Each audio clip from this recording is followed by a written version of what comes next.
Promesse biblique du jour. Commençons par une citation de Joyce Meyer. On reçoit ce que Dieu a pour nous par la foi et ce que l'ennemi a pour nous par la peur. Aujourd'hui, parlons de la réputation et de l'honneur. C'est quoi une réputation? C'est l'état de celui qui bénéficie d'une opinion favorable répandue dans le public. Quelques synonymes du mot réputation: célébrité, gloire, notoriété, popularité, renommée. Une bonne réputation est plus précieuse que toute richesse. C'est dans la Bible, dans le Proverbe 22, verset 1. La réputation est préférable à de grandes richesses et la grâce vaut mieux que l'argent et que l'or. Trahir des confidences peut vous donner mauvaise réputation. Lisons cela dans le livre des Proverbes 25, versets 9 et 10. Défends ta cause contre ton prochain, mais ne révèle pas le secret d'un autre, de peur qu'en l'apprenant, il ne te couvre de honte et que ta mauvaise renommée ne s'efface pas. Quelles qualités garantissent-elles une bonne réputation? La réponse est dans le livre des Proverbes, chapitre 22, verset 4. Le fruit de l'humilité, de la crainte de l'Éternel,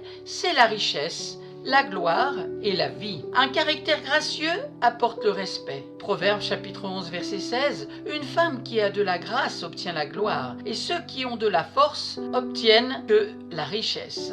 Être réputé pour la qualité de son travail est chose précieuse. Proverbe chapitre 22 verset 29. Si tu vois un homme habile dans son ouvrage, il se tient auprès des rois, il ne se tient pas auprès des gens obscurs. Parlons maintenant du mot honneur. C'est Dieu qui accorde les vrais honneurs ou promotions. Psaume 75 versets 6 et 7. Car ce n'est ni de l'Orient, ni de l'Occident, ni du désert que vient l'élévation. Mais Dieu qui est celui qui juge, il abaisse l'un et il élève l'autre. Il est bon de s'honorer mutuellement. Romains chapitre 12 verset 10. Par amour fraternel, soyez pleins d'affection les uns pour les autres. Par honneur, usez de prévenance réciproque. Honorer ses parents est un des commandements divins. Exode chapitre 20 verset 12. Honore ton père et ta mère afin que tes jours se prolongent dans le pays que l'Éternel, ton Dieu, te donne. La bonté. Faire preuve de bonté quand l'autre ne le mérite pas revient à imiter le caractère de Dieu. Luc chapitre 6 verset 35. Mais aimez vos ennemis, faites du bien et prêtez sans rien espérer, et votre récompense sera grande, et vous serez fils du Très-Haut, car il est bon pour les ingrats et pour les méchants. La véritable bonté est notre réponse à l'amour de Dieu. Romains chapitre 12 versets 14 et 15. Demandez la bénédiction de Dieu pour ceux qui vous persécutent. Demandez-lui de les bénir et non de les maudire. Réjouissez-vous avec ceux qui sont dans la joie. Pleurez avec ceux qui pleurent. La bonté est une des caractéristiques du peuple de Dieu. Colossiens chapitre 3 verset 12.